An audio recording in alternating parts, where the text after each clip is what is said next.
video, gagawa tayo ng 2-tier Tinkerbell cake na wala akong nabiling Tinkerbell topper kaya naremedyohan ko na lang talaga kung ano yung meron.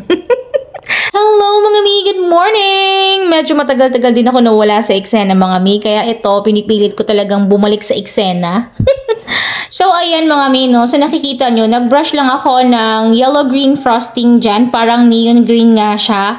So, ano ba color dyan? Basta yan na yan. Tapos, yung color na ginamit ko sa ating frosting dyan mga mi ay yellow lang. Tapos, naglagay ako ng konting-konting blue. So, yan ay para makagawa ako ng illusion na parang may mga damo doon sa cake. At ganun din yung ginawa ko dito sa aking top tier. So after ko magawa yan mga mi, ipinasok ko muna siya ng ilang minuto sa chiller, saka ko naman siya pinagpatong yung ating cake. So ganito po ako mag-stack ng cake mga mi.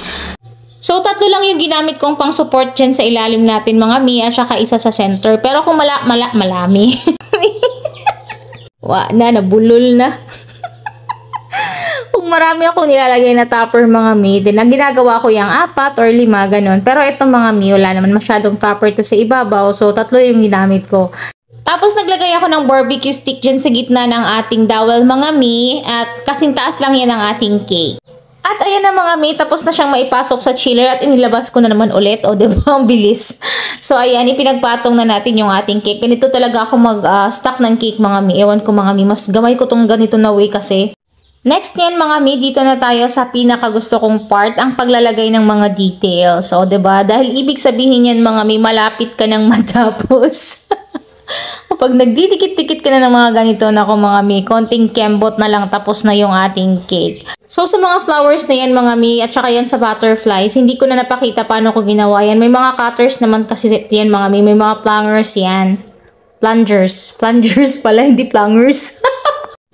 Na anyways mga mi, eto na yung sinasabi ko sa inyo na wala akong nabiling Tinkerbell topper mga mi. Hindi ko napakita paano ko yan sinimula, no? Pero binalot ko lang yan siya ng fondant na, ano ba color niyan? Yung color ni Tinkerbell, yun lang yung binalot ko na fondant dyan. Basta yung color na ginawa ko dyan mga mi ay nagkulay ako ng yellow, tapos naglagay ako ng as in konting-konting blue. So, eto na yung sinasabi kong toppers mga mi na niremedyohan ko na lang kasi nga wala talagang available na Tinkerbell. So, yung binili ko yung kasamahan ni Tinkerbell na color brown yung damit. O, diba? Kailangan lang talaga natin diskartehan ng mga bagay-bagay mga mi. Kapag baker naman talaga, totoo naman talagang madiskarte yan mga mi. So, since brown nga yung damit at saka buhok ng ating nabiling topper mga mi, so, syempre, kailangan din natin tanggalin yung buhok. Tinanggal ko yung buhok niya, tapos pinalitan ko nga nitong yellow na fondant para magmukha talaga siyang si Tinkerbell, 'di ba? Kasi yellow yung buhok ni Tinkerbell. So ayan, eto na siya mga mi, o 'di ba? Talagang nagawa natin ang paraan 'yan. So naging si Tinkerbell na siya, 'di ba? At eto yung buhok na tinanggal ko mga mi, oo, 'di ba? Brown siya mga mi. So 'yun, tinanggal natin siya, pinalitan natin ng yellow fondant at nagmukha na talaga siyang si Tinkerbell. At 'yan, nilagyan ko lang siya ng straw, tapos saka ko siya tinusok. Then, para naman hindi halata yung sa may tusok niya, so nilagyan ko na lang din siya ng mga flowers para naman matakpan nga yung chismis doon sa may paa niya. So, para din siyang nakatayo sa ibabaw ng mga flowers. So, eto na yung ating cake mga mi. O, diba? Tingnan natin siya sa malapitan at talagang napaka-cute niya for me mga mi. For me lang ha. Ewan ko sa inyo na nanonood. Cute ba siya? Pero talaga, nagustuhan ko talaga ito mga mi. At even yung ating customer ay nagustuhan din ito. Lalo na yung topper talaga. Kasi nung sinend ko sa kanya to, ang sabi ko nga, wala talagang Tinkerbell na topper.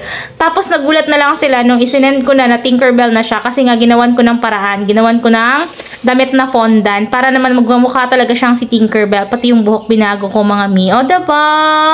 Para-paraan lang yan mga mi. O, yan. Thank you so much sa panunood mga mi at di. At kung nagustuhan mo to, ipakihit naman yung like and follow. At kung mas nagustuhan mo pa, pwede mo naman pong i-share. Okay lang.